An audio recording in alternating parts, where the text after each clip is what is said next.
साल में एक ऐसा दिन होता है जिसका इंतजार दोनों तरफ के लोग करते हैं। 6 दिसंबर के लिए एक नहीं बल्कि 10-10 हैशटैग बनाकर रखे जाते हैं और उनको ट्रेंड कराया जाता है।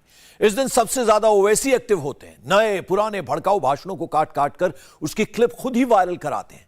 इसके पीछे कौन लोग हैं, वो क्या चाहते हैं? 6 दिसंबर को होने वाला ट्रेंड हिंदुस्तान से होता है या फिर बाहर से होता है? क्या कोई टूल किट गैंग है जो हिंदू मुसलमान के बीच नफरत फैलाने का कैलेंडर बनाकर बैठा है? 6 दिसंबर के पीछे की रियल स्टोरी इस रिपोर्ट में देखिए। 6 दिसंबर शौर्य दिवस, बाबरी मस्जिद,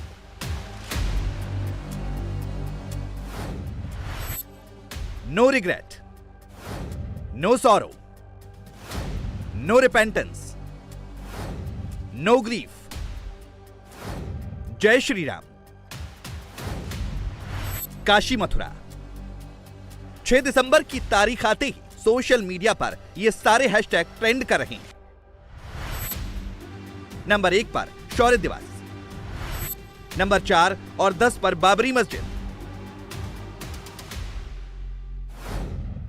15, 16, 17, 20 नंबर पर no regret, no sorrow, no repentance, no grief. Number 22, 24 और 26 पर भी राम मंदिर और बाबरी मस्जिद से जुड़े हैशटैग दिन भर ट्रेंड करते रहे। शेम, ना भूलेंगे ना माफ करेंगे, ब्लैक डे जैसी भड़काने वाली बातें सोशल मीडिया पर जमकर वायरल हो रही हैं। सवाल यह है कि आखिर 30 साल बाद नफरत की यह खेती कौन कर रहा है?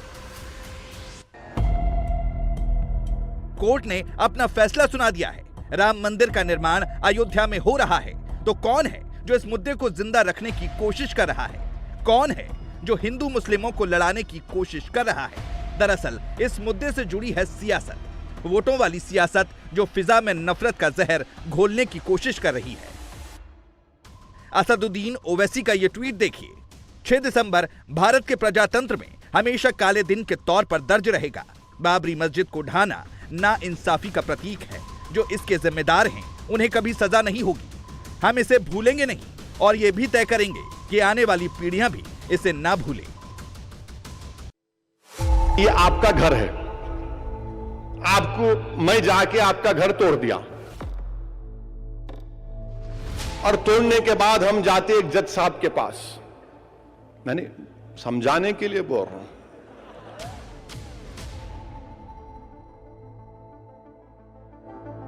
तो उन्होंने बोले कौन तोड़े घर तुम्हारा? तोड़ने वाला ये। बोले नहीं, तोड़ने वाला घर बना के रहेगा।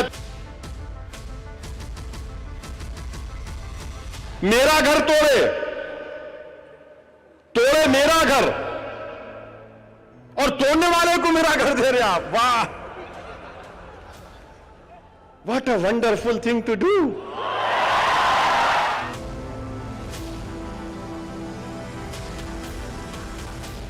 आज ही के दिन राम मंदिर तीर्थ क्षेत्र ने सोशल मीडिया पर राम मंदिर निर्माण की तस्वीरें पोस्ट की और लिखा, होई ही सोई जो राम रची राखा।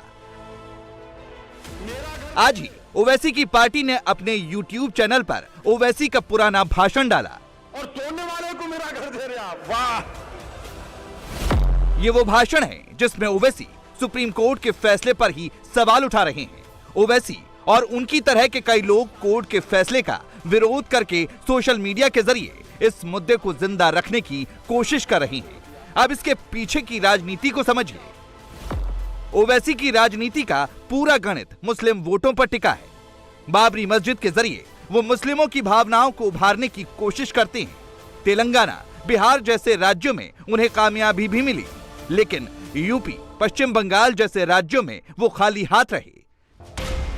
अगर मुस्लिम समाज बाबरी मस्जिद के मुद्दे को पीछे छोड़कर आगे बढ़ गया तो धर्म की सियासत करने वाले ओवैसी की दुकान बंद हो जाएगी। गुजरात में ओवैसी अपने इसी फॉर्मूले के साथ गए थे। मई के महीने में ओवैसी ने सूरत में अपने अभियान की शुरुआत में ही ज्ञानवापी के बहाने बाबरी मस्जिद का मुद्दा उठाया था। हम तारीख में नहीं जाएंगे, हम तारीख बनाएंगे भारत के लिए। मगर आज क्या हो रहा है कि नहीं, वो ज्ञानवापी की मस्जिद आपकी नहीं है। अरे बाबरी मस्जिद चले गई तो क्या आप ज्ञानवापी भी जाने देंगे? आप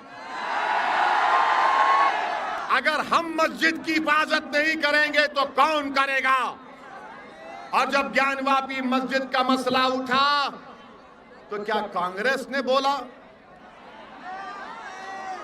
क्या बोला कांग्रेस ने? क्या राहुल गांधी ने बोला? क्या आम आदमी पार्टी के केजरीवाल ने बोला? किसने बोला फिर? क्या नाम था बोलने वाले का? क्या नाम था बोलने वाले का? क्यों बोला वो? इसलिए कि भारत का ये हिस्सा है, संविधान का हिस्सा है, 91 का कानून है और कोई मस्जिद को, मंदिर को हाथ नहीं लगा सकता। ओवैसी ने गुजरात चुनाव में बाबरी मस्जिद की बात करके इमोशनल कार्ड खेला, लेकिन लगता है कि गुजरात के मुसलमानों पर उनका ये कार्ड काम नहीं किया। गुजरात चुनाव के एग्जिट पोल बता रहे हैं कि ओवैसी की पार्टी का खाता नहीं खुल रहा है। तो क्या मुसलमान बाबरी मस्जिद के मुद्दे से आगे बढ़ गए हैं या फिर 6 दिसंबर का 8 दिसंबर यानी चुनाव के नतीजों वाले दिन से सीधा कनेक्शन है? दरअसल चुनाव गुजरात का हो या कोई और, हर पार्टी का सीधा कनेक्शन इससे है। राम मतलब वोट, बाबर मतलब वोट, रावण मतलब वोट, लक्ष्मी गणेश मतलब वोट। जय सिया राम, जय सिया राम। अब जय सिया राम का मतलब क्या है? यह पंडित जी ने मुझे बताया, सीखा हूं मैं, यात्रा पे बहुत कुछ सीखा हूं। जय सिया राम का मतलब क्या है? दिग्विजय जी ताली बजा रहे हैं। जय सिया राम का मतलब जय सीता जय राम। मतलब क्या? कि सीता और राम एक ही हैं। सीता और राम एक ही हैं, इसलिए नारा है जय सिया राम या जय सीताराम।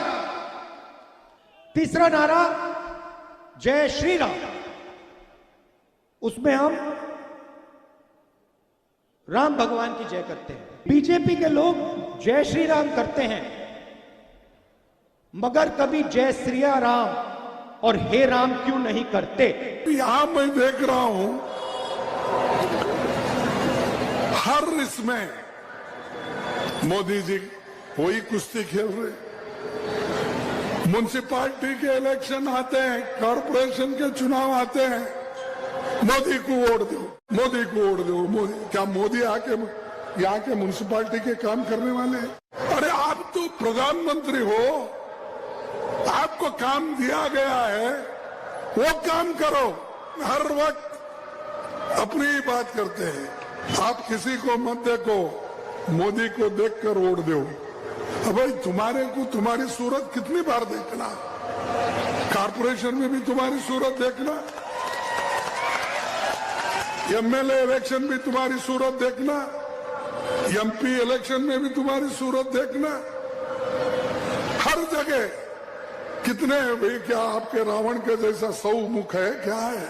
आज मेरी केंद्र सरकार से, प्रधानमंत्री जी से अपील है, भारतीय करेंसी के ऊपर एक तरफ गांधी जी की तस्वीर है, वो वैसे ही रहनी चाहिए, लेकिन दूसरी तरफ श्री गणेश जी की और श्री लक्ष्मी जी की तस्वीर भारतीय करेंसी के ऊपर लगाई जाए। इससे पूरे देश को उनका आशीर्वाद मिलेगा। चुनाव में सभी ने अपनी सहूलियत के हिसाब से धार्मिक भावनाएं भुनाने की कोशिश की। राहुल गांधी भले ही गुजरात से दूर थे, लेकिन जय सिया राम के नारे के साथ वो अपनी पार्टी को लड़ाई में लाने की कोशिश में थे। तो दूसरी तरफ कांग्रेस अध्यक्ष मल्लिकार्जुन खड़गे पीएम मोदी की तुलना रावण से करके राम को लाने का दावा करने वाली पार्टी की छवि ही बदलने में लगे थे। तो अरविंद केजरीवाल लक्ष्मी गणेश के सहारे गुजरात में सॉफ्ट हिंदुत्व का कार्ड खेल रहे थे। यानी राम रावण, बाबरी, ज्ञानवापी, लक्ष्मी गणेश, ये मुद्दे उठाने वालों का मकसद ही एक था, वोट, वोट और वोट। क्या गुजरात में इसी ध्रुवीकरण वाली राजनीति का फायदा बीजेपी को हुआ? एग्जिट पोल के रुझानों से तो ऐसा ही लगता है। अगर हिंदू वोट एकजुट हुआ तो फिर बीजेपी की जीत गुजरात में बहुत बड़ी हो सकती है। एग्जिट पोल के अनुमान इस बात की संभावना जता रहे हैं कि बीजेपी इस बार रिकॉर्ड तोड़ जीत हासिल कर सकती है।